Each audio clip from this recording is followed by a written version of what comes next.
Bonjour à toutes et à tous. Je m'appelle Mariana Castagno-Cano et c'est un plaisir d'être ici parmi vous au pavillon français. Buildings, les pavillons français nous accueillent aujourd'hui pour un événement autour de la décarbonisation du secteur du bâtiment et de la construction. Les bâtiments et la construction, ce sont des géants pour l'action climat. Le secteur est responsable d'autour de 38% des émissions liées à l'usage de l'énergie, plus que d'autres secteurs de l'industrie et du transport. Les bâtiments et la construction sont responsables d'un quart des émissions liées aux bâtiments. Au même moment, les bâtiments sont vulnérables aux extrêmes de la météo, comme ce sont les orages, les vagues de chaleur, le feu des forêts. Parmi les villes les plus grandes de la planète, parmi les 100 villes les plus grandes de la planète, il y a déjà 84 qui sont exposées aux événements météorologiques extrêmes. C'est très inquiétant. Il faut aborder au même moment les problèmes des émissions, mais aussi de la résilience. Cet événement aujourd'hui va nous amener à entendre des leaders du secteur du bâtiment et de la construction qui vont nous montrer les chemins qu'ils sont en train d'ouvrir. Pendant 1 heure et demie, nous allons écouter des interventions en français et en anglais. Je veux remercier l'audience qui s'est rejointe à nous aujourd'hui via les réseaux sociaux et le site web. Et je voudrais d'abord vous présenter Monsieur Pierre-André de Chandela, président de Saint-Gobain, qui n'a pas pu être parmi nous aujourd'hui, mais qui nous a envoyé un message vidéo. Bonjour, je suis désolé de ne pas pouvoir être avec vous physiquement à Glasgow, mais je me réjouis de l'organisation de cet événement dans le cadre de cette journée consacrée aux bâtiments et à la ville, qui est inédite depuis la COP 21. Or, tout le monde le sait, le bâtiment représente au niveau mondial près de 40% des émissions de gaz à effet de serre, ceci dans un contexte où la population urbaine pourrait augmenter de l'ordre de 2 milliards d'habitants supplémentaires dans les 30 prochaines années. Le bâtiment est absolument clé si on veut atteindre la neutralité carbone de nos économies. En 2015, lors de la COP 21, j'avais participé à la première journée consacrée au bâtiment et notamment à la création de la Global Alliance for Building and Construction. Cette GABC regroupe aujourd'hui près de 40 États et plus d'une centaine d'organisations non étatiques. Avec ses principaux partenaires, et tout particulièrement le World Green Building Council et le WBCSD, elle contribue à ce que la décarbonation du secteur du bâtiment fasse de plus en plus partie intégrante des engagements des États. Mais beaucoup reste à faire, que ce soit pour la construction neuve ou pour la rénovation énergétique des bâtiments existants, et ce, partout sur la planète. Si je prends l'exemple de la rénovation énergétique des bâtiments en France, je me félicite du succès de la dernière initiative, MaPrimeRénov' par exemple. Mais si je crois les scénarios récents publiés par RTE, qui font fonder les décisions qui sont aujourd'hui en débat sur les investissements à réaliser pour la production électrique, ce sont 800 000 logements qui devraient être rénovés en profondeur par an. Et nous en sommes loin. Quant à la construction neuve, beaucoup de pays en dehors de l'Europe ne disposent pas encore de code de la construction digne de ce nom, permettant une construction efficace énergétiquement. Et rares sont ceux qui ont réellement intégré le carbone dans leur code de la construction. Alors, en France, c'est le cas avec la RE 2020, après la RT 2012. La bonne nouvelle dans notre secteur, c'est que pour l'essentiel, les solutions techniques existent. Et on n'a pas besoin de disruption technologique majeure pour décarboner significativement le bâtiment. On a par exemple estimé que les solutions développées par Saint-Gobain, elles permettent d'ores et déjà de s'attaquer efficacement à 2/3 des émissions. C'est non seulement par la réduction des émissions dites opérationnelles, à savoir celles qui résultent du chauffage ou de la climatisation, donc du bâtiment une fois qu'il est construit, mais c'est aussi la réduction des émissions liées aux matériaux utilisés. Par exemple, en remplaçant, là où c'est possible, des matériaux lourds, briques, béton, par des solutions plus légères, à base de structures, par exemple en bois ou de vitrage ou de plaques de plâtre et d'isolation. On a d'ailleurs estimé chez Saint-Gobain, après des études approfondies, que les solutions que nous vendons chaque année, elles permettent d'éviter près de 1,3 milliard de tonnes de CO2 chez nos clients pendant la durée de vie d'utilisation de nos produits. C'est 40 fois plus que l'empreinte carbone de Saint-Gobain en scope 1, 2 et 3. Enfin, il est possible d'aller encore plus loin pour ce qui est des émissions opérationnelles, en décarbonant le mix énergétique résiduel. Et pour ce qui est du carbone des matériaux, en réduisant fortement les émissions nécessaires pour leur production. En ce qui nous concerne, chez Saint-Gobain, nous nous y sommes engagés il y a 2 ans en visant la neutralité carbone à l'horizon 2050, avec bien sûr des objectifs intermédiaires ambitieux en 2030, qui vont représenter une baisse de 33% de nos émissions en scope 1 et 2 par rapport à 2017 et 16% pour nos émissions de scope 3. Ces objectifs, ils ont été validés internationalement par la Science Based Target Initiative et nous nous sommes engagés à rendre publique l'empreinte carbone de nos produits via la couverture de toutes nos gammes de produits par des analyses de cycle de vie. D'ores et déjà, Saint-Gobain, c'est plus de 1500 EPD, ce qu'on appelle les Environmental Product Declaration, que nous avons publiés au niveau mondial. Ce qui fait de Saint-Gobain, de loin, le premier pourvoyeur de ces outils. Et ces outils, ils sont essentiels si on veut que nos clients prennent des décisions éclairées quant à l'empreinte carbone de leur logement. Et ce qu'il faut bien avoir en tête, c'est qu'un bâtiment décarboné, c'est aussi un bâtiment qui apporte confort et bien-être à ses occupants. Alors chez Saint-Gobain, nous avons développé une méthodologie pour analyser sur les principaux cas d'usage des solutions que nous présentons, par exemple la rénovation énergétique de la maison individuelle en France ou la construction d'une école en Suède, avec donc des cas d'usage, les bénéfices en termes de durabilité et de performance. Ceci de manière qualitative, voire quantitative quand c'est possible. Et cette méthodologie, elle est publique et elle permet d'étayer de manière solide les arguments que nous développons vis-à-vis de nos clients. Et ça nous permet d'estimer que d'ores et déjà, 72% du chiffre d'affaires de Saint-Gobain est constitué de solutions qui apportent des améliorations en termes de durabilité. Vous voyez, donc il est possible d'aller vite vers un monde du bâtiment décarboné. Et j'espère qu'il ne faudra pas attendre 5 ans de plus pour revoir une journée consacrée au bâtiment à la COP, mais que cette journée et ce qu'elle représente sera à l'agenda chaque année. Donc je souhaite plein de succès à cet événement et je vous remercie. Monsieur Deschalenda. Et on va donner la parole à Madame la députée Marjolaine Meunier-Millefert, membre de l'Assemblée nationale française et présidente de la haute qualité environnementale. Madame la députée, à vous.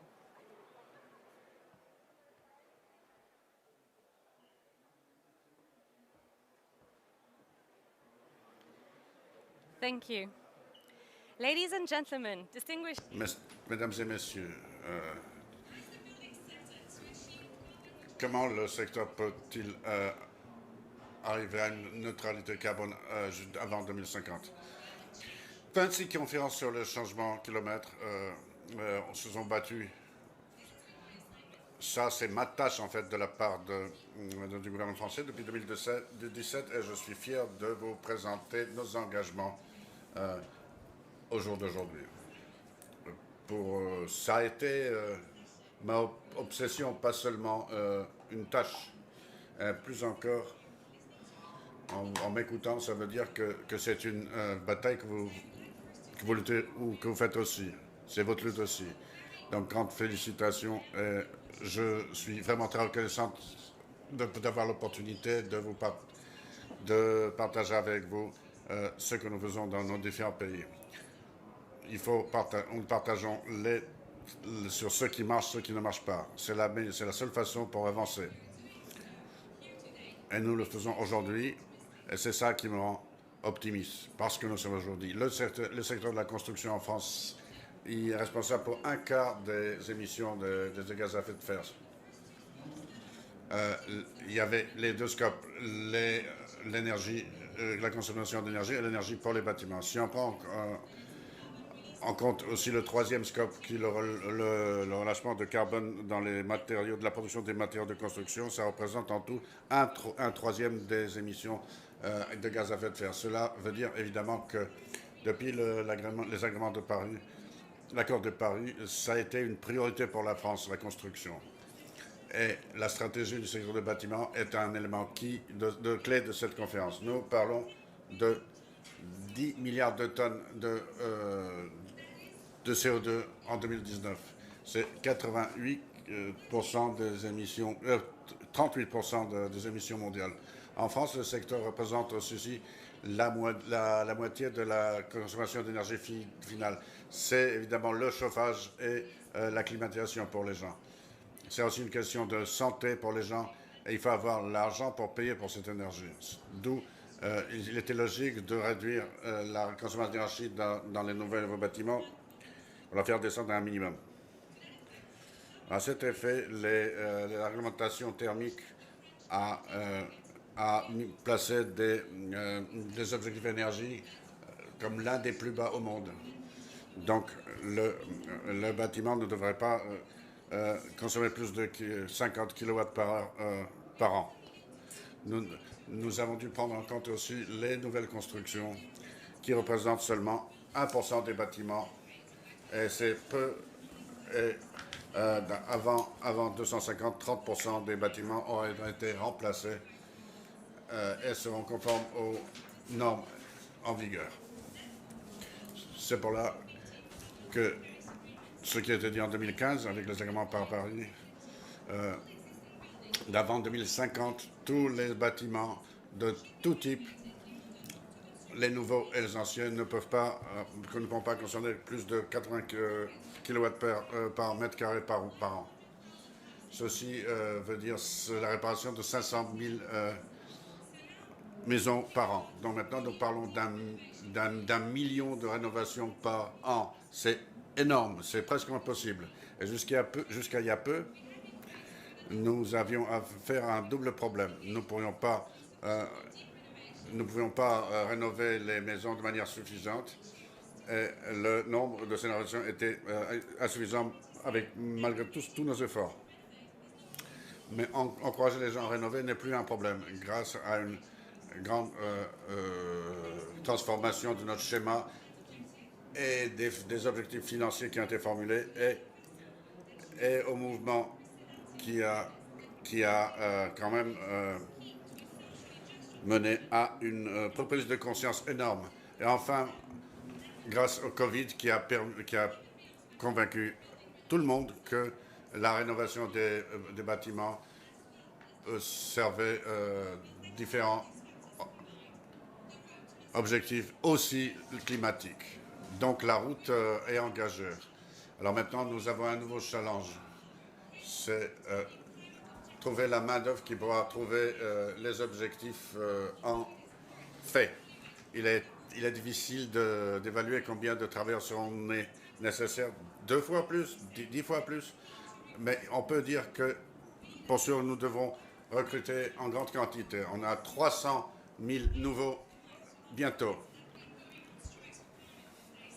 Quand je dis aux enfants qui font les démonstrations, plutôt essayez d'avoir un métier qui vous permettra de rénover les bâtiments, ça sera des actions concrètes pour le climat. À part la rénovation des bâtiments, qui est un grand défi, la vraie révolution que le secteur a commencé depuis le mois dernier en France, c'est la nouvelle réglementation en matière de bâtiments. Ça va changer la situation. On passe des régulations, des réglementations thermales qui sont focalisées sur la consommation d'énergie en standards climatiques. Donc maintenant, il faudra prendre en compte tout le cycle de vie des bâtiments. Il a été démontré qu'un bâtiment bien conçu émet beaucoup moins de carbone au moment au moment du début de sa vie jusqu'à la fin de sa vie. Pourquoi c'est essentiel? Parce que ce sont des bases pour une bonne évaluation des émissions de carbone dans tous les aspects d'un bâtiment. Et ça crée un cadre de transparence. Ça va encourager les investisseurs à sélectionner pour chaque projet la combinaison de matériaux et de solutions avec les nouveaux guidelines. Il ne sera pas seulement question de coûts et de services, mais on parlera de la meilleure valeur environnementale. Et à cause de cela, ça va engager les industries à améliorer la valeur environnementale de chaque projet. Ça va aussi encourager de nouvelles matières de concevoir les bâtiments. C'est un cercle vicieux qui n'arrête pas de grandir. Premièrement, ça ne me plaît pas. Bon, je vais respecter, je suis française, donc il faut que je le fasse. Parce que si je ne le faisais pas, je n'étais pas vraiment française. Mais avant tout, c'est unique. Les nouveaux bâtiments produits en France, à partir de maintenant, ce sont neutres en carbone. Ce n'est pas un engagement pour un futur distant, ça arrive maintenant. Et ça change tout. L'Alliance pour l'environnement de haute qualité, que je représente ici aussi, possède la plus grande base de données sur les produits de bâtiments. Ça s'appelle IGNIS et vous devrez le noter. Cette base de données est au cœur de RI 2020. Cette réglementation environnementale nous donne des encouragements et des outils, et ça, elle nous fait poser des questions au bon moment et dans l'ordre qu'il faut pour créer des bâtiments qui ne seront plus des icebergs. L'Alliance GBC, bien sûr, va sortir une étude sur la nouvelle réglementation qui pourrait être appliquée aussi aux rénovations. Donc, on va mettre en place un indicateur de retour sur le carbone qui va servir pendant les rénovations. Quel est le point de balance carbone? À quel point les bénéfices de la rénovation sont posés? L'étude montre que si on n'attache pas d'attention à cet indicateur, le temps de retour du carbone peut prendre 50 ans avant la rénovation. Dans le contexte de 1,5 degré, ce type d'information est vital. Elle devrait devenir systématique dans notre vie quotidienne et dans nos décisions stratégiques. Qu'est-ce que nous devons laisser? Qu'est-ce qu'il faut sortir du bâtiment pour le rénover? C'est des guidelines pour donner des priorités aux actions. L'économie, ça fait devenir l'économie circulaire en plus quelque chose de plus que la mode. Ça devient indispensable. Qu'est-ce que je peux faire? Qu'est-ce que je peux utiliser si je ne peux pas le garder? Qu'est-ce que je peux le réutiliser ailleurs? L'utilisation de nouveaux matériaux, des équipements et les mises en œuvre. Qu'est-ce qui devrait être installé? Où et à quelle fin? Quand est-ce qu'on voudrait choisir plutôt low-tech ou no-tech? Et enfin, les interactions que le bâtiment peut avoir à l'environnement. Est-il possible d'améliorer l'occupation du bâtiment? Est-ce qu'on peut partager l'espace, le parking ou des chambres qui ne sont pas beaucoup utilisées? Ça permet de mesurer les externalités positives que les rénovations peuvent faire. Par exemple, au niveau des voyages. Ça devrait encourager des styles de vie à bas carbone. C'est une illustration de comment le secteur du bâtiment change. On est parti des réglementations thermiques vers des réglementations environnementales.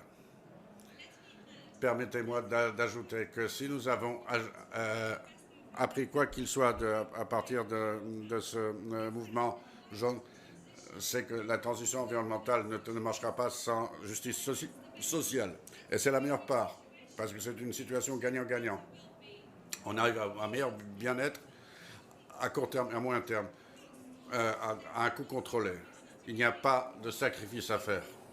C'est quelque chose que nous voulons toujours rappeler. Tout projet a beaucoup de facettes, il doit être évalué de tous les côtés et sous tout angle. C'est la clé du développement durable. Prendre un indicateur, quel qu'il soit, et se focaliser sur ça en regardant tous les autres. Parce que si on ne le fait pas, quelque chose va aller mal. Confort, eau, biodiversité, c'est juste quelques-uns des sujets qui sont aussi importants que les indicateurs carbone. Mais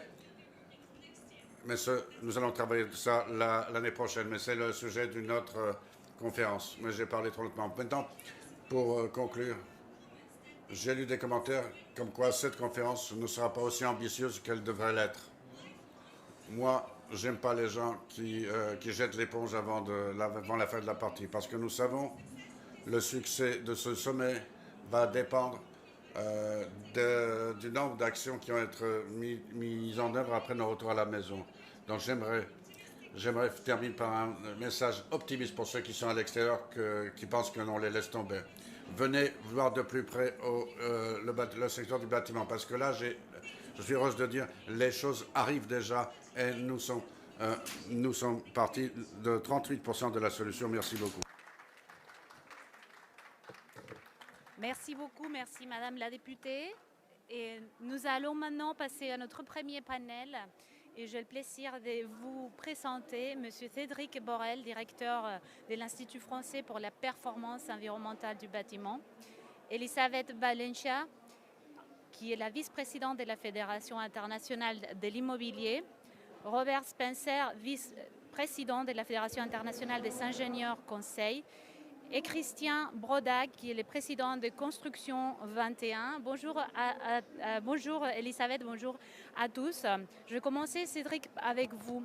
Pourriez-vous, s'il vous plaît, présenter votre activité de Think to Do Tank dans la mobilisation des propriétaires de l'immobilier, s'il vous plaît? Thank you very much. Merci beaucoup. Je vais commencer par un chiffre. Vous savez, 15%, c'est quoi? Est-ce que c'est 15%? Ça représente quoi, 15%? Je pense que vous savez. Je pense que le public sait aussi. Pourquoi. Si je vous dis 15%, à quoi ça doit vous faire penser? Mais pourquoi 15%? Pourquoi on parle de moins 55% en 2030 pour l'Europe? On parle de moins 60% pour ce qui est de la consommation d'énergie dans les bâtiments en 2050 pour atteindre la neutralité carbone en France. Eh bien, 15%, c'est le pourcentage de marché que des praticiens qui font véritablement quelque chose pour que l'on puisse réglementer les choses de manière à ce qu'on passe à l'échelle mondiale. Quand vous avez 15% offre-demande qui pratiquent quelque chose, on m'a dit, les gens du ministère m'ont dit que vous pouvez commencer à ce moment-là à penser à une réglementation. Et la réglementation est absolument clé pour ce qui est de la mobilisation et de la massification. Donc, comment arriver à 15%? Il faut que quelqu'un commence, lance le programme. Il faut faire de la conception bas carbone. Il faut que quelqu'un lance le mouvement pour que ça devienne un phénomène de masse. Il faut déjà que ce soit un phénomène tout court. Je vais partager avec vous 3 idées de voies à suivre pour arriver à une massification dans la décennie à venir, ce qui pourrait nous amener à un phénomène de masse comme son nom l'indique. Vous avez à l'écran ce qui s'est passé en termes d'efficacité énergétique dans les bâtiments non résidentiels. Il y a 10 ans, nous avons décidé d'y aller et de nous attaquer aux émissions existantes dans les bâtiments non résidentiels et de réglementer la chose. Donc on a 10% du marché qui ont décidé de s'engager de manière volontaire à réduire la consommation d'énergie dans les bâtiments non résidentiels existants dans le cadre d'un plan durable. Et par la suite, il y a eu un grand concours qui a été lancé, un concours d'efficacité énergétique entre les bâtiments, de manière à prouver que les choses étaient possibles et de manière à réaliser des économies spectaculaires sur des choses très simples, en fait, parce que les premiers 20%, 30%, en fait, c'est des choses assez simples. C'est sur les opérations, c'est quelque chose qu'on peut faire maintenant techniquement. Cette chose faite, le gouvernement a décidé d'arriver aux fameux 15% en disant il va nous falloir des réglementations mondiales. Donc maintenant, aujourd'hui, le but, c'est 1 milliard de mètres carrés pour ce qui est de bâtiments non résidentiels qui devraient avoir un programme de 40% de réduction pour ce qui est de la consommation d'énergie. Et ça, c'est un programme commun pour l'ensemble du marché. Ça concerne tout le monde. Et avec l'Europe, en Europe, ça va devenir bientôt, dans un futur très proche, ça va devenir un objectif carbone pour tout le monde. 10 années sont passées avec un partenariat public-privé. Et c'est un voyage qui a été, qui valait bien la réglementation et la preuve de concept des premiers acteurs pour ce qui est de l'efficacité énergétique. Alors comme vous l'avez dit, ça a été un long voyage. Pour nous, c'est un long voyage et ça l'a été pour nous aussi. Ça n'est pas. Il y a l'alliance HQI. On a fait un calcul avec une analyse circulaire sur nos bâtiments. Ensuite, l'État a décidé, que c'était le bon moment pour ajouter une partie environnementale, une partie légale à ce qui était déjà le cadre juridique existant. Donc c'est une grande expérience, une vaste expérience à une échelle nationale avec plus de 100 bâtiments impliqués. Et nous avons préparé tout le monde, tous les acteurs, à l'exécution de calculations bas carbone sur les 4 années écoulées. Et puis avec une plateforme, nous avons lancé des formations de manière à former les gens à la conception de bâtiments peu gourmands en énergie. 2020, ça c'est l'horizon, c'était l'horizon à la base. Alors ça c'est l'histoire d'une grande mobilisation et d'une grande massification. Passage à une échelle mondiale. Et puis on a un nouvel objectif parce que l'économie circulaire est de nos jours partout. On a une pyramide, on a une offre d'efficacité pour ce qui est recyclable, etc., etc. Donc le gouvernement a créé des outils juridiques et maintenant nous faisons accélérer les choses. La transformation du marché est spectaculaire, elle demande une mobilisation collective autour de ce qui peut être fait, de ce qui a été fait ces dernières années, de manière à recycler des matériaux de bâtiments. On a une banque de matériaux recyclés, ce sont des matériaux de bâtiments que nous pouvons utiliser, chose que nous faisons et que nous continuerons à faire. Je voulais juste partager à travers cette diapositive que vous voyez à l'écran, le chemin qui a été parcouru à travers des partenariats public-privé de manière à mobiliser 15% des acteurs du marché. Diapositive suivante, s'il vous plaît. Vous voyez, le voyage n'est pas terminé. Il y a encore des pas à faire, vous le voyez. On a un horizon 2030 et 2050. Il s'agit de mettre en application des solutions qui sont simples, mais le but est qu'elles soient véritablement mises en pratique et je me joins aux mots de Marjolaine, ces mots d'espoir qu'elle nous a transmis il y a quelques instants. Je voudrais donner la parole maintenant à Madame Balencia. Elisabeth, pourriez-vous vous présenter la Fédération internationale de l'immobilier et nous expliquer brièvement comment les développeurs peuvent aider, contribuer à la décarbonation du secteur? Thank you so much for inviting. Merci beaucoup de m'avoir invité aujourd'hui. Je représente une armée, 1 million des professionnels de l'immobilier du monde entier. Nous avons la possibilité de faire passer le message et de fournir avec vous et par votre biais des collaborations radicales. Nous sommes ici pour que ce programme marche. Donc nous vous invitons à ce que vous restiez engagés avec nous, que vous communiquiez avec nous et que vous compreniez que nous sommes ici pour aider et pour faire avancer les choses. Merci. Spencer, le vice-président de la Fédération internationale des ingénieurs des conseils. Monsieur Spencer, pourriez-vous introduire la fédération et nous expliquer comment les consultants ingénieurs peuvent aider les secteurs à agir dans une décarbonisation accélérée?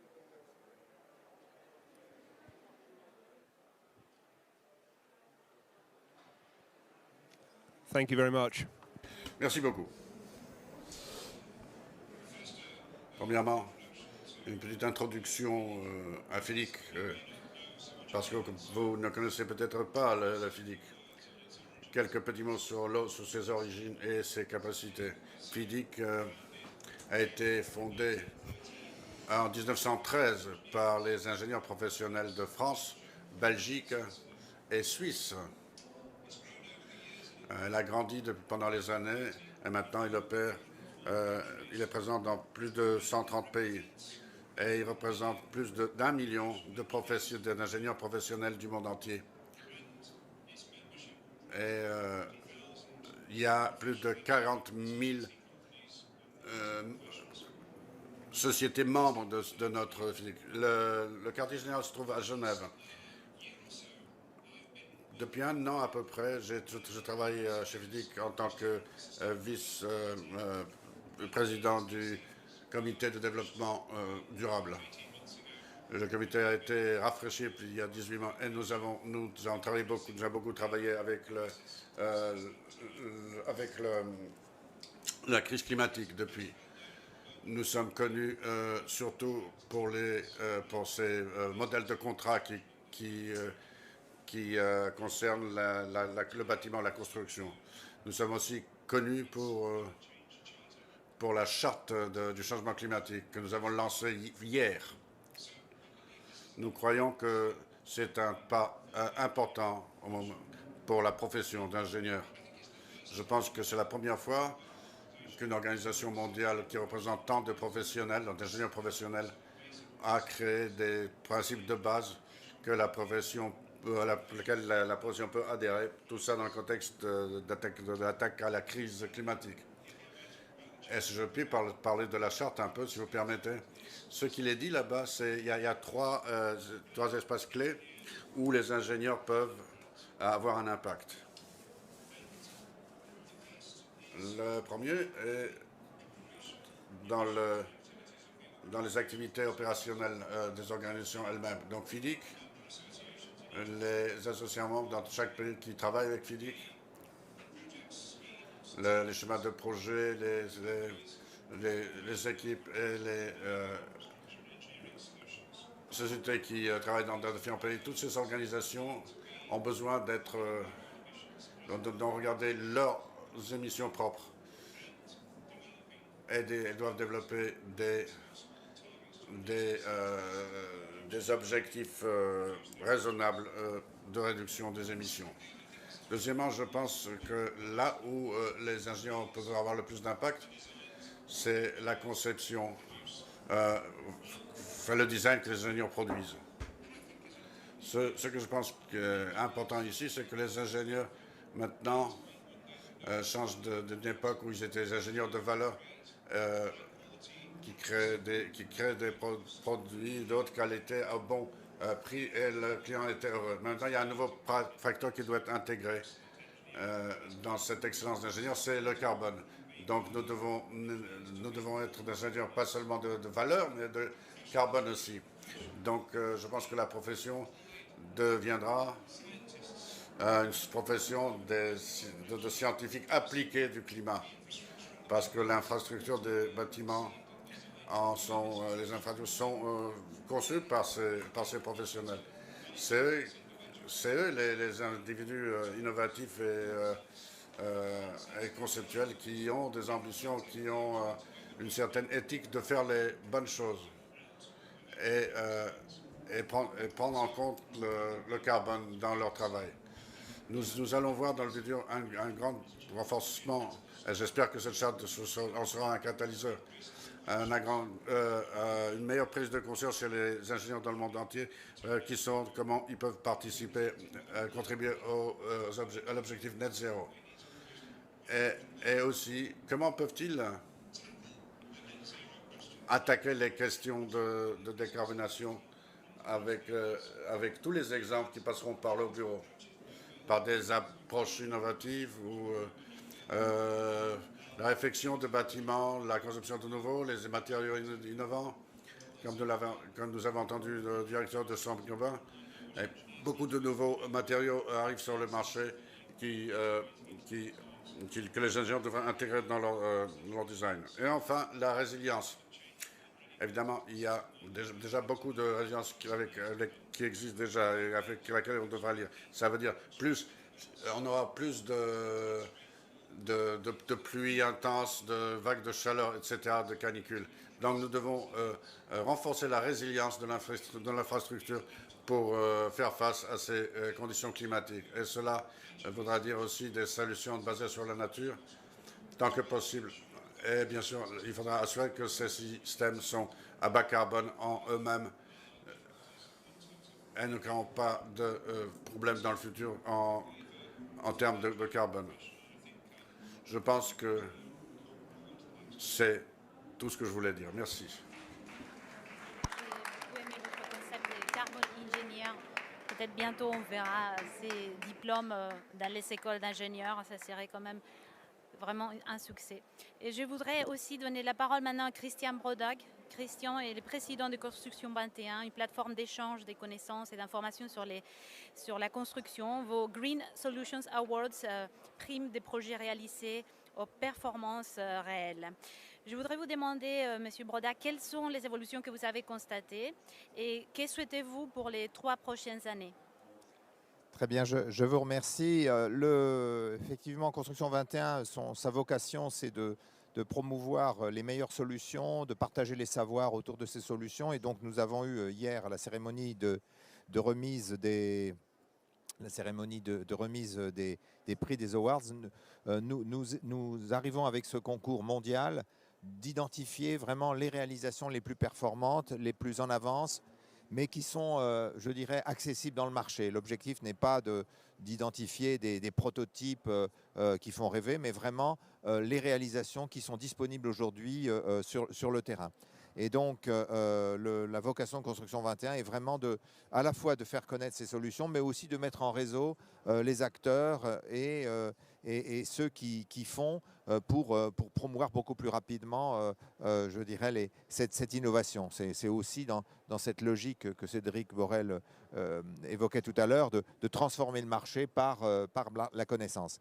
Alors, je me permettrai de faire un peu un appel parce que le débat, alors ici, c'est l'objectif de cette journée, c'est de mettre à l'ordre du jour le bâtiment au niveau du climat où on oublie un peu trop, et c'est vraiment un élément clé.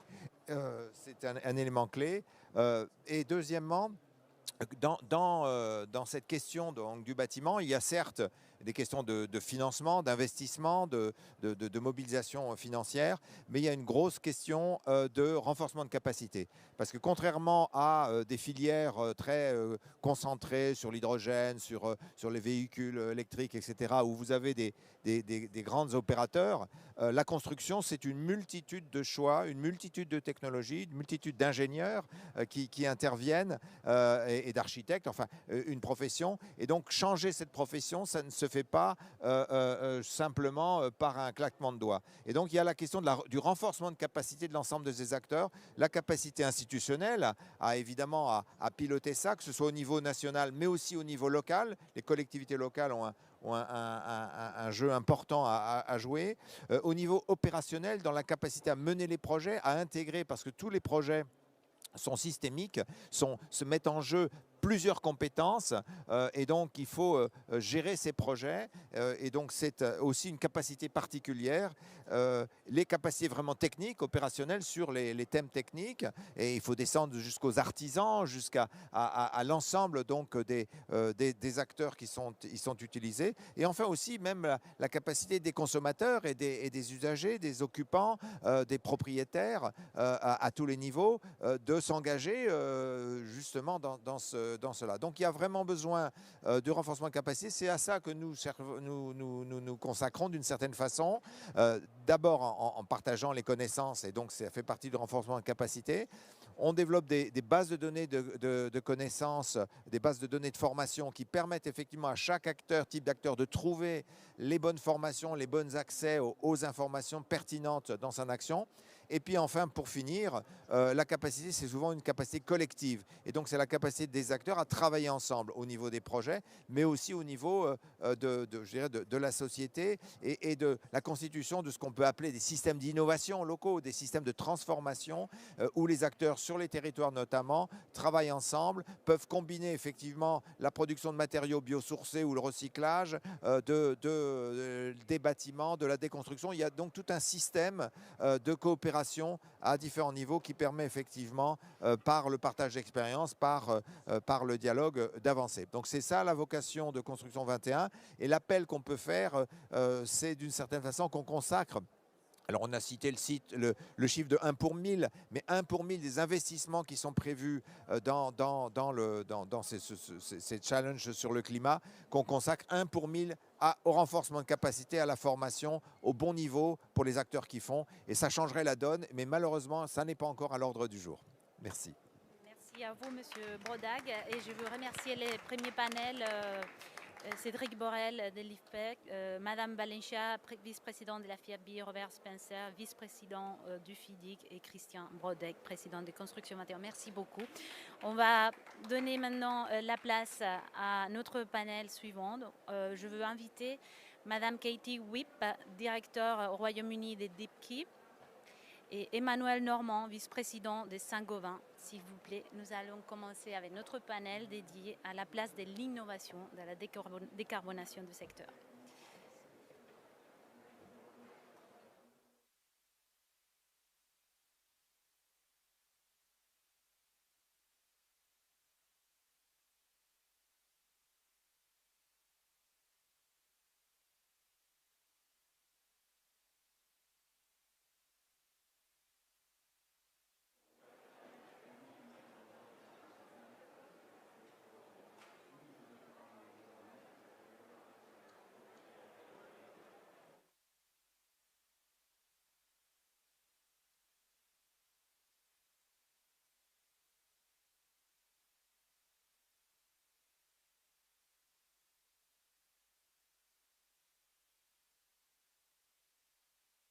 Je ne sais pas parce que mon micro était éteint.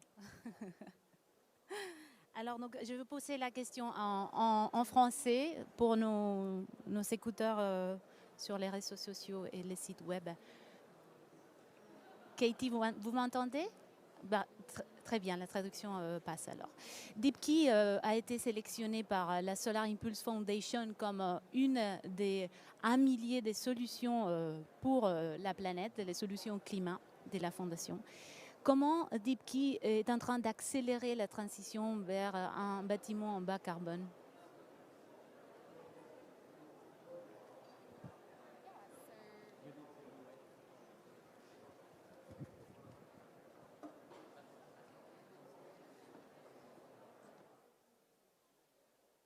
Okay, brilliant. Okay, so it's... Eh bien, en fait, on sait que le milieu du bâtiment a un impact très important sur le changement climatique. Donc, on sait qu'on a 40% des émissions globales qui viennent justement de l'immobilier.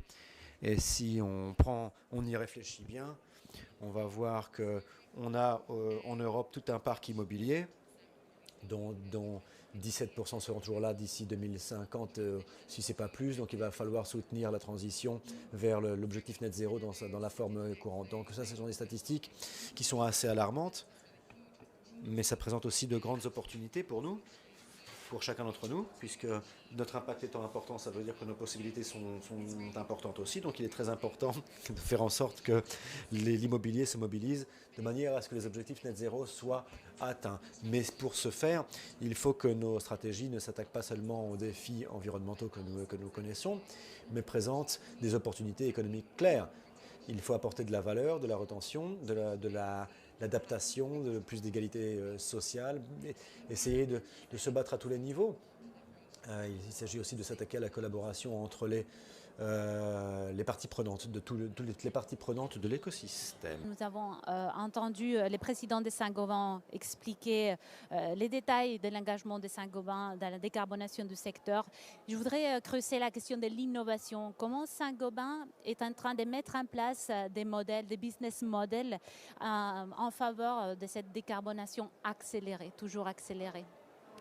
Non, merci beaucoup. Merci beaucoup pour l'invitation. It's often said that the world of construction is not innovative. Well, it's not true. When you see the figures of Saint-Gobain, you have 3,700 researchers in over 1,000 research centers over the planet, 400 patents a year. 25% of the products sold today who did not. Et vous avez une entreprise qui est depuis 10 ans dans le classement international de référence, qui est le classement de Clarivate, avec les Google, Apple, Microsoft du monde, comme depuis 10 ans, comme faisant partie des 100 entreprises mondiales les plus performantes, les plus innovantes, pardon. Donc, il y a de l'innovation, et donc dans cette innovation, je n'ai que l'embarras du choix. J'ai voulu vous parler ce midi d'un sujet qui est l'annonce que nous avons faite d'avoir la première usine qui sera zéro émission carbone pour la fabrication de plaques de plâtre en Norvège, donc zéro émission carbone en scope 1 et 2. Et qui débutera sa production zéro carbone à partir de 2023. Alors comment on le fait? On électrifie les procédés, et on sait comment électrifier les procédés, et on utilise de l'électricité qui est décarbonée. Il s'avère qu'en Norvège, il y a une électricité décarbonée hydraulique abondante et compétitive. On le fait, parce que c'est possible de le faire sur ce marché, sans perdre massivement en compétitivité, et puis aussi pour montrer que c'est techniquement faisable. Et quelque part pour aussi mettre sur la table le fait que l'accélération de la mise en œuvre de cette innovation passera par la disponibilité large d'une énergie décarbonée compétitive. Et nous avons l'objectif, dans les 5 prochaines années, de faire de même pour tous nos principaux métiers, d'être en mesure d'avoir une production quelque part, zéro carbone en scope 1 et 2, pour nos principaux métiers dans les 5 ans à venir. Je voudrais poser une question autour d'une autre forme d'innovation. Katie, autour de l'innovation dans les travailler ensemble. Il faut innover dans les matériaux, dans la technologie, il faut innover dans la manière où on fait avancer cet agenda. Depuis votre point de vue, quels sont les obstacles qui évitent qu'on avance plus vite dans cette manière de travailler ensemble, dans la collaboration entre les différents acteurs? Yeah, so I think there's a number. Je pense qu'il y a divers défis sur notre route, c'est vrai. Non seulement pour ce qui est des gouvernements, on n'est pas tout seul, il est difficile de faire en sorte que tout le monde aille dans la même direction. Je pense que lentement mais sûrement on y arrive. Il y a encore des choses à faire, il y a d'autres éléments. Il s'agit de mieux comprendre la valeur de l'ESG, et je pense que plus les choses seront claires,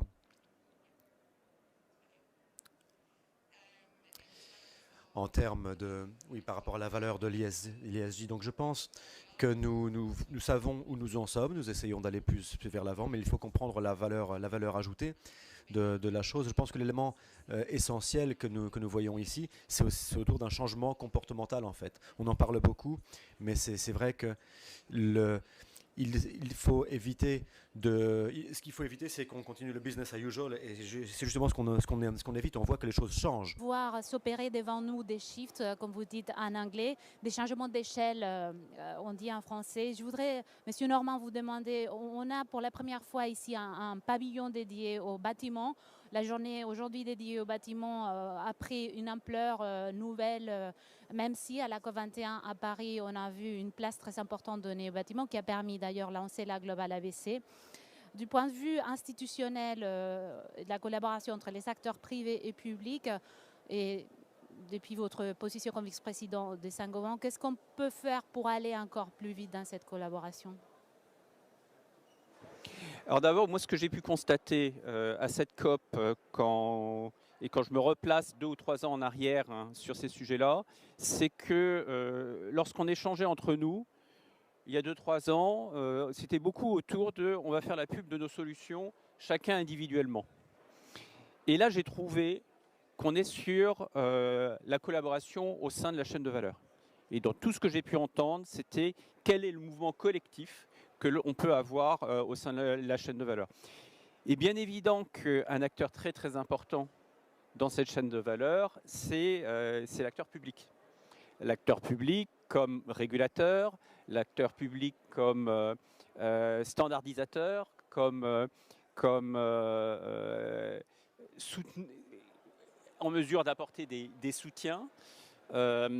L'acteur public aussi comme acheteur. Hein, et je pense que ça fait complètement sens que la chaîne de valeur soit prise dans sa globalité et qu'un travail beaucoup plus étroit avec l'ensemble des gouvernements, que ce soit les gouvernements nationaux mais aussi les gouvernements locaux, pour accélérer la mise en place de solutions décarbonées pour le bâtiment est absolument essentiel. Et je pense que ce travail que fait la Global Alliance au niveau international est essentiel à ce titre.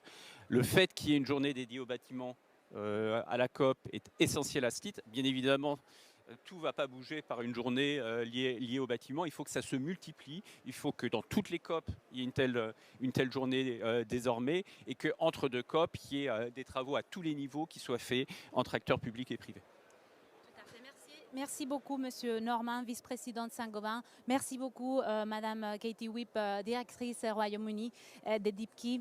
Nous allons passer au panel suivant. Merci.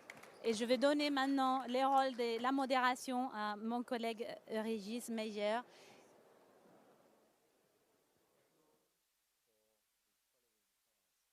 Je vais appeler sur scène Karim Selouane, qui est le président de Resilience, et Mike Extact, les chefs du secteur infrastructure à la GIZ, programme pour l'énergie et l'efficacité dans les bâtiments.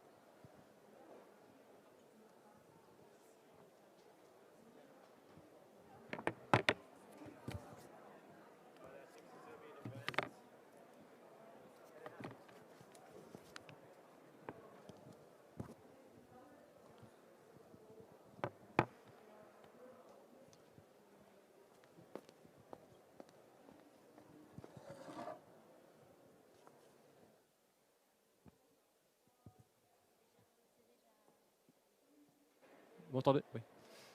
Je vais parler en français. Bonjour Mike, on se connaît depuis longtemps. Bonjour Karim, on se connaît aussi depuis longtemps. Donc on travaille ensemble au sein de la Global ABC, au sein du PIB. Donc 2 coopérations internationales, l'une plus institutionnelle et l'une plus opérationnelle. Cette session vise à souligner qu'en dehors de la nécessaire décarbonation et principale décarbonation qui les réunit du secteur de bâtiment, existe un deuxième pilier finalement de l'accord de Paris qui est la nécessaire adaptation au changement climatique. Donc simplement je dirais qu'est-ce qui se passe en France et après je laisserai la parole pour dire que ce qui est important c'est aussi ce qui se passe dans le monde et au sein de la GABC pour unir les forces du secteur bâtiment dans le domaine de l'adaptation. Donc en France, nous disposons d'un plan national d'adaptation du changement climatique. Donc c'est cette deuxième version. Il y a plus de 400 mesures, dont des mesures dans le domaine de bâtiment. Et principalement, c'est une mesure qui vise à la réduction de l'impact des vagues de chaleur dans le domaine du bâtiment. Et ce qui s'est passé cette année, c'est qu'on a inclus dans la régulation future qui se mettra en place en 2022, l'année prochaine, un indicateur de vague de chaleur, enfin de confort en cas de vague de chaleur, et qui ne prend pas en compte la météo, enfin le climat habituel, qu'on normalisait historique, mais qui vise à prendre en compte un indicateur de climat à partir de ce qu'on pense être un climat presque normal dans le futur, qui a été pris comme étant la vague de chaleur historique qu'on a eue en 2003. Donc en fait, on ne s'est pas basé sur des simulations complexes qu'on a, mais surtout sur un passé immédiat que tout le monde a perçu et que tout le monde comprend que ça peut être important d'être complètement adapté à ce genre d'événement pour les bâtiments à venir. Bien sûr, il y a l'adaptation du bâtiment existant. Voilà. Donc je n'irai pas plus loin sur la présentation de ce qu'on fait en France. Donc on est engagé, comme d'autres pays, mais j'aimerais savoir, Mike, en fait, quel est le rapport entre mitigation et adaptation et pourquoi on devrait intégrer l'adaptation également dans nos préoccupations. Merci. Thank you so much. Merci beaucoup, Régis.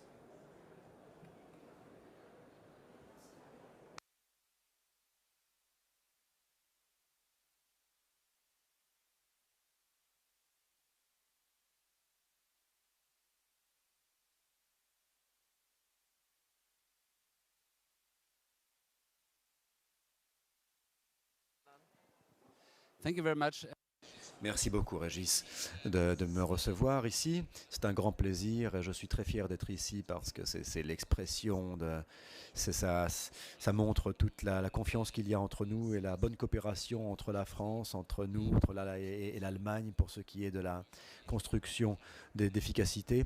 On a un autre programme d'ailleurs pour l'efficacité énergétique des bâtiments. Le voyage a commencé à l'époque de la COP de Paris, lorsque les gouvernements allemands et français ont décidé de travailler ensemble sur ce sujet particulièrement important et de demander à des agences telles que la mienne, la GIZ, mais aussi la FD, entre autres, de s'atteler ensemble à conceptualiser des programmes de soutien pour les pays du Sud, pour voir ce que pourraient être ces programmes, comment ils pourraient fonctionner. Les premières ambitions viennent du programme d'atténuation, c'est une chose évidente. Je ne vais pas avoir à répéter les chiffres qui ont déjà été donnés par les experts, mais ça aurait été le levier principal au départ. Bien entendu, dès le début, nous étions conscients de ne pas avoir juste à adapter, à élargir, rendre plus ambitieux le programme. En fait, quand on voit l'utilisation qui est faite des bâtiments par les habitants, quand ce sont dans le résidentiel, ou par les employés de bureau, quand il s'agit de bureaux, quelle que soit l'utilisation, en fait, on remarque très rapidement quelle est l'ampleur des conséquences climatiques et du changement climatique non seulement sur le confort, mais sur l'hygiène et la sécurité, surtout des usagers. Donc un long voyage au long duquel nous avons remarqué, très vite d'ailleurs, qu'il ne fallait pas uniquement se concentrer sur l'atténuation, mais aussi mettre l'accent sur le sujet de l'adaptation au changement climatique. Et plus on travaille sur ce sujet, plus on avance dans le projet, plus on se rend compte que tout est lié en fait. Ça n'est pas des sujets épars et séparés, mais ce sont des sujets à prendre en considération d'une manière généraliste. C'est avec fierté d'ailleurs que je vous montre les résultats de cette étude. C'est une lecture rapide sur les bases de l'adaptation des bâtiments. J'ai vu des exemplaires circuler d'ailleurs, il me semble, avec grand plaisir. Et puis, il est question de financement, il est question d'argent parce que c'est toujours le nerf de la guerre. Donc, il y a des gens qui coopèrent dans plus de 20 pays de par le monde, qui travaillent à trouver des sources de financement pour aider ce sont 3 milliards d'euros, hein, je crois, 3 milliards d'euros, ce qui est une somme significative. Et nous travaillons aussi beaucoup avec des entités publiques sur des programmes d'adaptation bâtiment, parce que nous pensons que la politique doit être au cœur de nos activités et sera au cœur des améliorations qui pourront être apportées. Il faut aider aussi les pays à adapter leur aménagement du territoire au programme. Vous savez peut-être que le Vietnam présenté pour la COP ici de nouvelles CDN. Nous avons été en mesure de travailler avec le gouvernement vietnamien justement de manière à introduire des éléments justement, des éléments typiquement bâtiment à côté de tout ce qui est transport et autres. Donc ça, je pense que c'est un travail, une réalisation importante. Et puis voilà, on est heureux, puis on est fiers. On est fiers et c'est un plaisir d'être ici avec les collègues, avec mes collègues. Et on travaille bien avec les Français et c'est avec plaisir aussi qu'on accompagne d'autres pays de manière à les soutenir, à les aider à faire face aux défis qui nous attendent. Merci.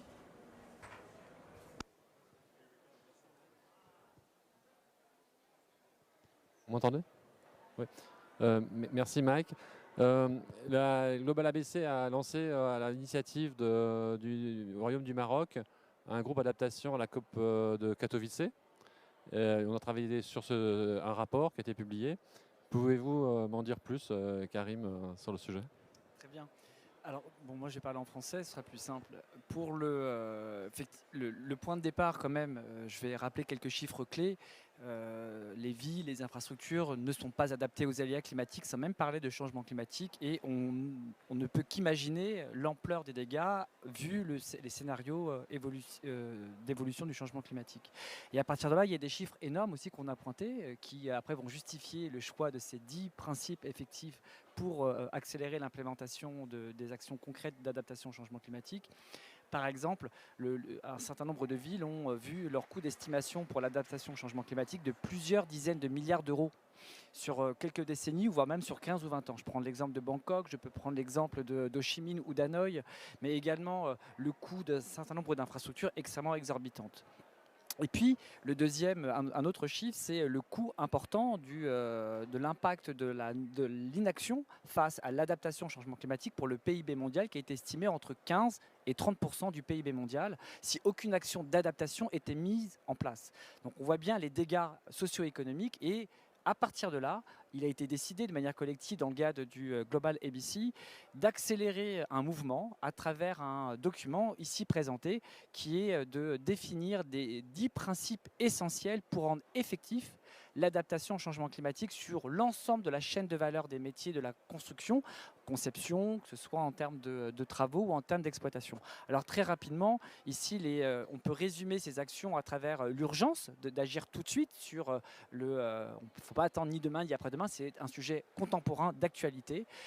L'enjeu des parties prenantes qui doit être vu de manière très systémique allant des financeurs, des exploitants, des usagers, des concepteurs et de ceux qui vont construire, de définir des process extrêmement importants le long de tout le cycle de vie des projets des bâtiments, conception, travaux, exploitation, maintenance. De pouvoir combiner de manière parallèle, on parlait depuis tout à l'heure d'efficacité énergétique, d'atténuation, il faut que l'atténuation et l'adaptation soient couplées et agissent de pair en parallèle. La notion de la donnée, tu évoquais tout à l'heure l'enjeu de la connaissance des scénarios prédictifs du climat. Il faut maîtriser un certain nombre de données pour mieux paramétrer les choix d'adaptation à court, moyen et long terme, tout en intégrant ce qu'on appelle ce risque d'incertitude, car il y a toujours une marge d'incertitude qu'il faut intégrer dans l'adaptation également. Il y a les notions d'échelle. Un bâtiment, ce n'est pas un ouvrage ou une infrastructure isolée, elle est connectée. Vous évoquez tout à l'heure cette approche d'aménagement. Un bâtiment est interconnecté à des infrastructures, à des réseaux d'eau, d'électricité, de télécommunications, d'accès, de routes. Et donc, il faut pouvoir jongler sur ces échelles d'appréhension pour rendre beaucoup plus systémique l'adaptation. Ensuite, des notions de solutions vertes, notamment on parlait de solutions bas carbone, de solutions basées sur la nature, qui peuvent être également des leviers qui répondent à des enjeux d'atténuation et d'adaptation. Et puis, la question du financement. Qui va supporter ce risque? Est-ce qu'on considère que l'adaptation est un coût ou un investissement? C'est un choix. Est-ce qu'on doit changer de paradigme et de considérer que l'adaptation finalement est un investissement pour la sécurité et la soutenabilité de nos modèles de développement socio-économique, car on le répète, sans infrastructures résilientes et sans bâtiments adaptés aux risques climatiques, il n'y a pas de développement économique possible, car toute économie repose sur des bâtiments et des infrastructures, c'est la base. Voilà. Et donc, comment réfléchir à ces modèles? Réfléchir à des nouveaux modèles de financement solidaires, nord-sud, sud-sud, est-ouest, dans toutes les directions géographiques possibles. Et bien sûr, il y a la notion du local, c'est-à-dire comment essayer de définir une adaptation qui soit très contextualiser. On n'adapte pas de la même manière des bâtiments ou un système urbain en fonction des parties prenantes, de la population, de la culture et de la manière dont on appréhende le risque. Et il y a des différenciations réelles, géographiques, et qu'il faut pouvoir intégrer. Alors ce qui est important de dire, c'est que toutes ces solutions, en tout cas ces principes, ne doivent pas être prises de manière silotée, mais plutôt de manière combinée. Car effectivement, pour répondre aux différents défis de l'adaptation au changement climatique, il faut combiner tout ou partie de ces éléments pour, par exemple, arriver à accélérer des stratégies d'atténuation, comme on l'a vu tout à l'heure, également pouvoir partager des approches systémiques avec des scénarios très complexes, incluant des incertitudes au vu de l'adaptation, définir des cadres. Tout à l'heure, on parlait de cadres, mais je vais donner un exemple du cas de l'Alliance l'Alliance HQE, qui a défini un cadre également sur comment mettre l'adaptation au changement climatique dans tout le processus de conception et de construction des bâtiments. Slide suivante. Voilà, c'est aussi pouvoir mieux définir une planification urbaine. Comment est-ce que dans la planification urbaine, on peut utiliser ces actions pour que les bâtiments et les infrastructures soient adaptés. Donc là, ceci concerne la plupart de ces points clés. Pareil pour les approches en termes de diagnostic. Quel diagnostic établir et comment s'outiller pour établir des diagnostics pertinents ensuite.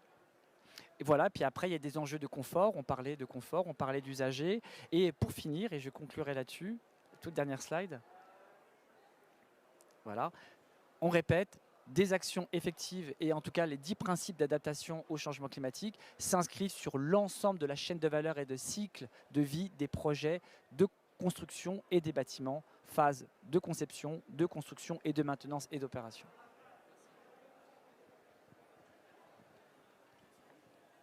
Non, oui. Merci pour cette mobilisation, cet enthousiasme, parce que il faut aimer ce qu'on fait, et je crois que vous deux, vous aimez ce que vous faites, donc ça entraîne l'engagement. Je résume, donc en fait, le PIB, donc la GIZ, l'AFD, l'ADEME, sont engagés à faire de l'opérationnel et donc à mobiliser les acteurs sur le terrain, mais aussi les banques de développement à mieux intégrer mitigation et adaptation du bâtiment dans leur financement. Concernant la Global ABC, le travail que Karim mène de fait au sein du groupe adaptation, je veux rappeler que l'objectif c'est de rendre visible pour l'année prochaine l'engagement du secteur de la construction dans le domaine de l'adaptation. Donc en fait, on s'en appelle à nous rejoindre au sein du groupe adaptation pour faire connaître en fait les réalisations, les décisions qui font que les entreprises, les collectivités, les gouvernements font en faveur de l'adaptation dans le cadre du changement climatique, qui est parfois un peu moins visible finalement que les engagements dans la décarbonation. Merci beaucoup.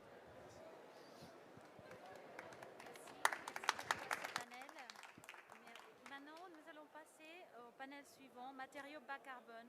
Et je voudrais demander la présence sur scène de Jérémy Bourgault, expert en bâtiment au programme d'efficacité d'énergie au bâtiment, l'AFD GIZ, et monsieur Cédric Demeus, vice-président et relations gouvernementales à Holcim.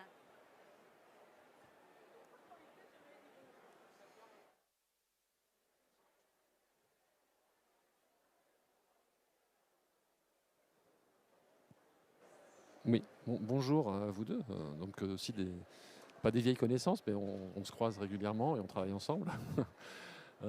Donc en fait, le sujet là, c'est qui est le sujet peut-être majeur introduit à cette COP, qui est le fait de parler de net zéro, donc d'aller au-delà, en plus de l'efficacité énergétique, de la décarbonation liée à l'opérationnel, au fonctionnement des bâtiments et à l'adaptation, aller dans la décarbonation des matériaux et des équipements utilisés dans le bâtiment. Donc je rappelle, c'est à peu près 10%, alors c'est difficile à estimer quand même au niveau mondial, il ne faut pas se cacher, mais c'est à peu près 10% des émissions de CO2 mondiales, et c'est à peu près le tiers, enfin un peu moins du tiers des émissions relatives au bâtiment, de l'empreinte du bâtiment. Donc c'est un enjeu assez significatif, et il y a plusieurs approches. Il y a prendre en compte la décarbonation des matériaux conventionnels, dont le ciment, l'acier, et faire émerger des nouvelles formes ou des anciennes formes à rénover et à mieux maîtriser de matériaux à plus faible empreinte. Donc je voudrais pouvoir vous laisser la parole pour expliquer ce que vous faites les deux organisations, donc le PIB et Holcim, dans ce cadre-là. Merci beaucoup. Mais Jérémy. Merci Régis, ravi d'être là. Donc effectivement, le secteur du bâtiment est très fortement dépendant à un certain nombre de ressources, en particulier le béton et l'acier, dont la production représente à elle seule près de 16% des émissions de gaz à effet de serre au niveau mondial. Il faut rajouter à ce bilan l'aluminium, le verre et certains matériaux d'isolation qui viennent alourdir ce bilan. Prochaine slide s'il vous plaît. Donc malheureusement, il n'y a pas de solution miracle unique à ce problème. Au PIB, on voit plutôt une stratégie en trois composantes. Premièrement, il faut construire mieux pour avoir à construire moins et consommer moins de ressources. Ça passe par une optimisation dans la conception, et peut-être que Cédric, vous pourrez nous en reparler plus tard. Ça passe aussi par l'adaptabilité et la rénovation pour rallonger la durée de vie des bâtiments.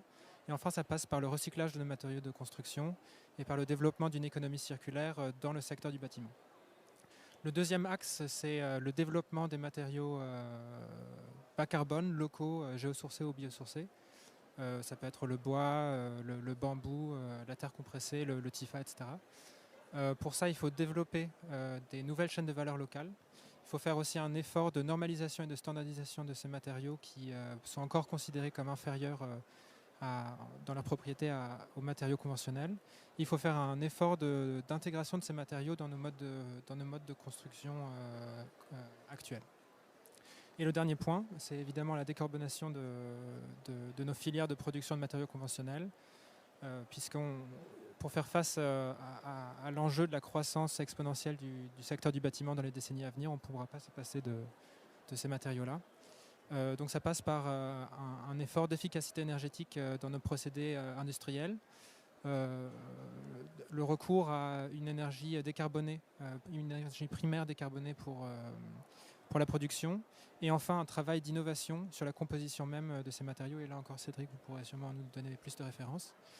Ce qui est encourageant, c'est qu'il existe des initiatives pour toutes ces actions, tant dans les pays riches que dans les pays en voie de développement. Mais le deuxième constat qu'on fait, c'est que ces initiatives ne constituent pour l'instant qu'un marché de niche. Pour passer à l'échelle, il faut faire un travail de mise à jour de nos cadres politiques et réglementaires, accompagné par des investissements massifs, à la fois publics et privés, à la hauteur des enjeux auxquels nous faisons face, et un travail de renforcement de compétences de l'ensemble des acteurs du secteur. Ces besoins d'accompagnement correspondent à la démarche du PIB, justement, qui combine, comme l'a dit Mike, l'expertise de la GIZ, de l'AFD et de l'ADEME. Le PIB avait commencé il y a quelques années en se concentrant sur le sujet de l'énergie opérationnelle, des émissions opérationnelles des bâtiments. Mais compte tenu de l'urgence climatique, il nous paraît important d'élargir le périmètre de notre action et d'y intégrer aussi la question des émissions incorporées. Et c'est ce travail que nous avons commencé à faire avec ce premier rapport qui synthétise un peu l'état des connaissances sur le sujet, et avec de premières initiatives que nous avons menées, que nous avons accompagnées autour des matériaux durables dans nos pays partenaires, notamment au Sénégal. Merci. Donc peut-être avant de passer les vidéos de nos partenaires, j'aimerais rappeler que tous les pays, et même la France, doit découvrir ce nouvel horizon qui est la contrainte carbone sur les matériaux. Donc en fait, j'ai peut-être zappé en entrée une présentation qui rappelle que la nouvelle réglementation intègre désormais ce bénéfice. Si tu peux présenter la slide de... Ouais. Avant. Voilà, merci. Pardon, ouais, c'est bon, c'est la bonne.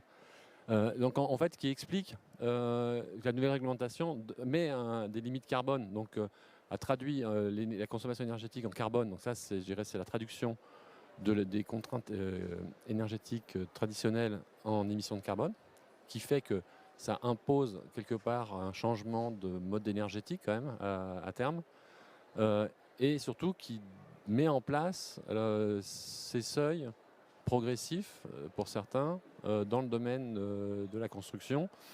Alors je vous explique, ça c'est la simplicité, mais après il y a plein de modulations en fonction de plein de paramètres. Donc voilà, enfin, on essaie de s'adapter au plus juste pour faire que ce soit quand même faisable, parce que c'est quand même assez compliqué. C'est quand même une révolution pour les professionnels, mais j'espère que ça entraîne également, ça donne un horizon, et un horizon c'est toujours utile pour s'engager, pour planifier l'investissement, la recherche, etc. Voilà, donc c'est pour dire qu'on partage cette difficulté dans beaucoup de pays à prendre en compte cette décarbonation des matériaux en France, mais le travail donc mène le PIB avec des pays comme le Sénégal et le Maroc. Voilà, merci. Donc, si on peut envoyer peut-être les vidéos, c'est ça? Donc, Ernst Dion, merci.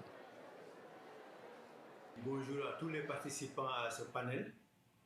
Pour ce qui concerne le Sénégal, en termes de besoins de politique publique, je pense que le Sénégal a besoin aujourd'hui d'intégrer dans toutes ses lettres de politique, dans toute sa stratégie de développement économique et social, la question de la décarbonisation des matériaux et de la construction durable au Sénégal. En termes de besoins financiers, je pense qu'elle a encore, le Sénégal a besoin d'accompagnement.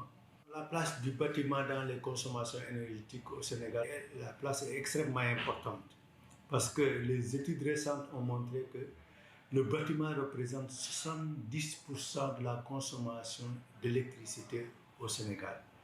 Et dans ces 70%, le résidentiel représente à lui seul 40% de la consommation électrique et le tertiaire 30%. Donc elle est extrêmement importante. En termes de consommation énergétique de façon générale, 38% que représente le bâtiment et la construction. Et nous estimons que cette place, cette consommation importante d'énergie par le bâtiment et la construction va continuer à croître. Parce que le Sénégal a besoin encore d'énormément de construction, de construire pour loger sa population. Et avec l'élévation des températures qui sont déjà prévues par tous les scientifiques et les rapports du GIEC, on estime que la climatisation, qui occupe une place extrêmement importante, va entraîner une croissance de la consommation énergétique par le bâtiment et la construction. Et aujourd'hui, au Sénégal, nous avons obtenu un certain nombre de matériaux biosourcés et géosourcés quand même, qui sont véritablement utilisables aujourd'hui dans des constructions durables. Maintenant, le défi à ce niveau, c'est premièrement le défi de l'outil de production de ces matériaux. Le deuxième défi, c'est le défi de la standardisation et de la normalisation des matériaux, sans pour autant tuer la filière. Parce que nous avons vu que quand même ailleurs, la normalisation et l'essai de standardisation de ces matériaux quand même a tué des filières. Le troisième défi, c'est la massification de l'utilisation de ces matériaux justement biosourcés ou géosourcés dans le maximum de construction, surtout dans les secteurs publics et privés. Les bénéfices directs pour les populations, en termes pour les investissements qui seront réalisés dans les bâtiments durables, c'est d'abord le confort. Le deuxième bénéfice direct pour les populations, c'est la réduction de leurs factures d'électricité et de consommation d'énergie. La coopération internationale a un rôle extrêmement important à jouer. Par exemple, le premier rôle de la coopération internationale, c'est d'accompagner justement des projets pilotes de construction durable. Et je pense qu'il y a des initiatives qui sont déjà là, qui accompagnent des projets de construction d'écoles, de structures sanitaires, comme le PIB le fait, pour accompagner des projets pilotes pour donner le bon exemple. Le deuxième élément, c'est le renforcement des capacités de tous les acteurs par la formation des architectes, des ingénieurs, des artisans, pour qu'ils puissent intégrer dans leur manière de travailler ces problématiques d'efficacité énergétique et de l'utilisation des matériaux locaux biosourcés. Troisième voie, c'est véritablement supporter nos politiques publiques pour davantage, en tout cas, accompagner le secteur privé qui construit et qui doit plus construire. Et donc, je pense que ça, c'est ces pistes qu'on attend de la coopération internationale pour soutenir ces genres de politiques. L'Alliance Bâtiment et Construction a aussi associé un programme européen de recherche ABC 21 qui vise à promouvoir les bâtiments, la coopération entre l'Europe et l'Afrique sur les bâtiments bioclimatiques utilisant des matériaux locaux. Donc j'ai demandé à Madame Asmaï Khaldoun de bien vouloir nous présenter ce que fait ce programme. Merci.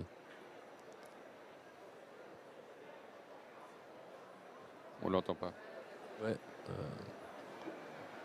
Il n'y a pas de son. Effectué dans le cadre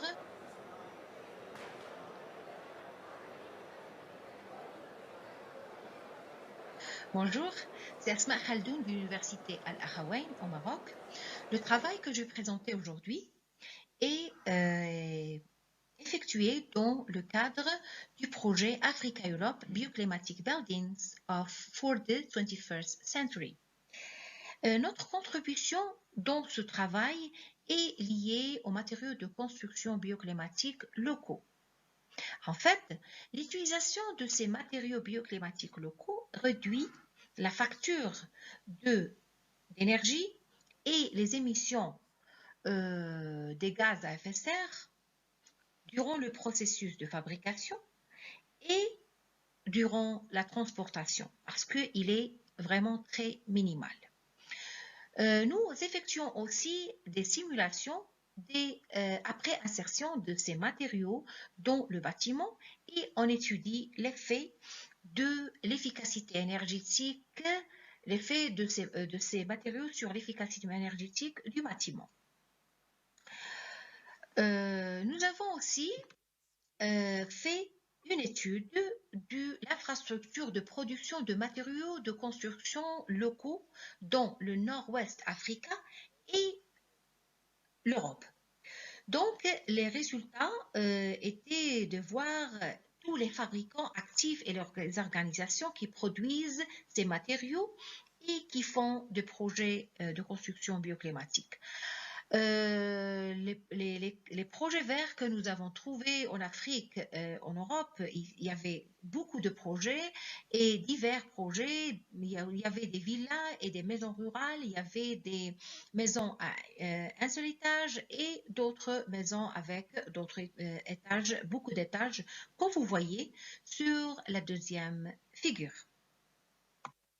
La deuxième tâche que nous avons fait, c'est que nous avons fait des études intensives sur tous les types de matériaux bioclimatiques qui existent. Et par exemple, nous avons fait les études de matériaux en terre comme le pisé, l'adobe, donc et les briques non cuites d'argile avec des additifs.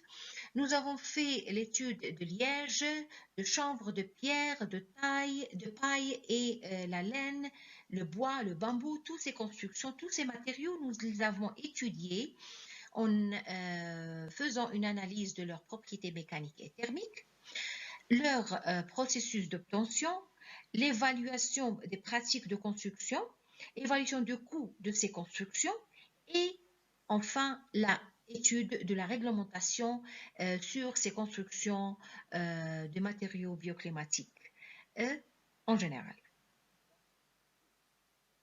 Merci. Donc je résume en fait l'importance, c'est de qualifier scientifiquement ces matériaux utilisés parfois de façon vernaculaire, mais qui, si on veut qu'ils aient leur place vraiment, doivent montrer leur performance et leur capacité et comment on les met bien en place pour respecter leur performance. Le ciment est victime de ses qualités, si on peut dire, représentant maintenant 8% des émissions mondiales. Que fait l'industrie du ciment pour participer à cette route vers le net zéro? Merci Régis. J'aimerais avoir 3 heures ou 4 heures pour pouvoir discuter, vous expliquer dans le détail, mais je vais le faire vite en 2 minutes. La technologie qu'on a à notre disposition aujourd'hui peut déjà nous amener très loin. Certains produits qu'on a mis sur le marché aujourd'hui, y compris en France, y compris aussi dans certains pays africains, ont une empreinte carbone réduite jusqu'à 70%. Ça, c'est en utilisant les leviers conventionnels, Jérémy, que tu mentionnais, depuis l'efficacité énergétique jusqu'à la substitution des carburants fossiles par des carburants à base de déchets, substitution de matériaux primaires par des matériaux recyclés, matériaux alternatifs. En utilisant tous ces leviers, on peut arriver jusqu'à moins 70% aujourd'hui. On peut même aller jusqu'à moins 100% en compensant de last mile. C'est ce que la technologie nous permet de faire aujourd'hui. Et en parallèle, on développe, on travaille sur la nouvelle génération de technologies, y compris le captage du carbone et sa réutilisation, le stockage géologique. Mais si je reste sur ce qu'on peut faire aujourd'hui, le deuxième élément que je voudrais mettre en avant, c'est si on optimise la collaboration que l'on peut avoir avec notre propre chaîne de valeur. On peut encore arriver beaucoup plus loin. Je vais prendre un exemple. Ce pont que vous voyez sur cette image, c'est un pont qui était bâti à Venise pour la Biennale, qui s'appelle Striatus. Si ça vous intéresse, striatus.com, vous trouverez de l'information. C'est un projet que nous avons fait en collaboration avec les architectes Zaha Hadid, qui intègre la conception digitale, la conception informatique du pont, qui intègre la robotique et l'impression 3D, qui intègre un assemblage sans aucune... c'est purement physique, il n'y a aucun liant, il n'y a rien qui ne... C'est juste de la pression physique, c'est une technologie utilisée par les Romains. Donc démontable, 100% réutilisable, et ça nous permet d'avoir un pont qui est utilisé, ces technologies n'ont aucun impact sur sa structure, et on arrive à fabriquer ce pont avec une empreinte carbone réduite de 70%. Tout ça avec une utilisation optimale des matériaux, puisque le 3D, c'est une impression, it's a void printing. Donc vous n'utilisez les matériaux que là où vous en avez besoin. Donc non seulement on a un impact formidable sur l'empreinte climatique de ce pont, mais aussi sur son empreinte en termes de ressources. Et ça, c'est de la pure collaboration avec des architectes, avec des ingénieurs, intégrant la robotique et utilisant les matériaux qu'on a à notre disposition aujourd'hui. Donc on peut y aller, on peut aller très loin. Bien évidemment, afin d'arriver à net zéro, il va falloir déployer d'autres technologies. Je mentionnais le captage du carbone. On y travaille, on a plus de 20 projets, tous mes concurrents le font aussi. Et là, on est dans un écosystème qui est plus large que le nôtre, puisqu'une fois qu'on capte le carbone dans notre cimenterie, il faut pouvoir le réutiliser, il faut pouvoir le transporter pour aller le stocker géologiquement. Tout ça demande une infrastructure qui est beaucoup plus large que purement la nôtre. C'est plus un projet économique et sociétal que purement un projet cimentier, par exemple. Mais ces technologies avancées seront nécessaires pour arriver à absolute net zéro. Le dernier élément que je voudrais mentionner, c'est que on l'a entendu souvent déjà aujourd'hui, on va mettre 2,5 milliards d'habitants dans nos villes au cours des 30 prochaines années. 60% de l'infrastructure doit être construite, donc on va construire massivement. Donc tous les matériaux dont on parle, ceux que Ernest a présentés, ceux que l'autre dame a présentés, tous les matériaux ont leur place. Et de notre perspective, ce n'est pas un agenda de matériaux, c'est un agenda de performance. Ce qui est essentiel, c'est de définir quelle est la performance que l'on veut que l'infrastructure qu'on construit atteigne. Qu'est-ce qu'un bâtiment ou qu'est-ce qu'un pont? Comment ce pont est-il aligné à 1,5 degré?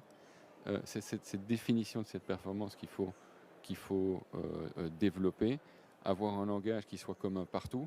Comme ça, on peut amener l'architecte, le développeur, l'ingénieur, la robotique, tous les acteurs de la chaîne de valeur derrière un seul objectif. Et puis derrière, les fournisseurs de solutions de matériaux innoveront et mettront sur le marché des solutions qui permettront de répondre à ce qu'on essaye de faire. Et dernier élément, ce que Ernest mentionnait, la standardisation, ça c'est absolument fondamental, tant dans les marchés plus développés que les marchés en développement, tant pour les nouveaux matériaux que les matériaux conventionnels comme le ciment et le béton. Si je veux mettre sur le marché un béton qui a plus de 20% de matériaux recyclés, de déchets de démolition de construction, je ne peux pas le faire si je n'ai pas la standardisation. Et aujourd'hui, je ne peux pas aller au-delà de 20% alors qu'on sait qu'on peut mettre 50%. En termes structurels, en termes de qualité, c'est possible, on peut aller beaucoup plus loin, mais sans cette standardisation, on ne peut pas avancer.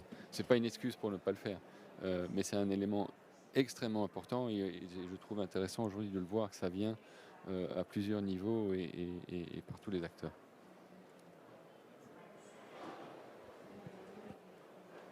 Merci. Je pense qu'on a fait le tour, en tout cas aujourd'hui, d'une partie de la question et en quoi la France contribue au niveau domestique et au niveau international à la mobilisation de la décarbonation et de l'adaptation au changement climatique du secteur bâtiment.